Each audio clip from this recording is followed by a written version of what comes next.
ত্রয়োদশ জাতীয় সংসদ নির্বাচন অবাধ, সুষ্ঠু ও শান্তিপূর্ণভাবে সম্পন্ন করতে বৈধ আগ্নেয়াস্ত্রের ওপর কড়াকড়ি আরোপ করেছে অন্তর্বর্তী সরকার।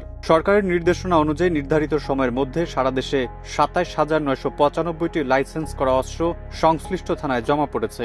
তবে এখনও ২০,২৮৮টি অস্ত্র জমা দেওয়া হয়নি বলে জানা গেছে। ব্যক্তির নামে মোট ৪৮,২৮৩টি আগ্নেয়াস্ত্রের লাইসেন্স রয়েছে। এর মধ্যে উল্লেখযোগ্য সংখ্যক অস্ত্র এখনো জমা না পড়ায় সংশ্লিষ্টদের বিরুদ্ধে আইনানুগ ব্যবস্থা নেওয়ার কথা জানিয়েছে স্বরাষ্ট্র মন্ত্রণালয়। এর আগে গত ১৮ জানুয়ারি জারি করা এক প্রজ্ঞাপনে স্বরাষ্ট্র মন্ত্রণালয় জানায় ৩১ জানুয়ারির মধ্যে বৈধ অস্ত্র নিকটস্থ থানায় জমা দিতে হবে। নির্ধারিত সময়ের মধ্যে অস্ত্র জমা না দিলে অস্ত্র আইন ১৮৭৮-এর সংশ্লিষ্ট ধারায় ব্যবস্থা নেওয়া হবে। একই সঙ্গে দেশের সব পুলিশ সুপার ও সংশ্লিষ্ট কর্মকর্তাদের এই নির্দেশনা বাস্তবায়নে প্রয়োজনীয় পদক্ষেপ নিতে নির্দেশ দেওয়া হয়েছে।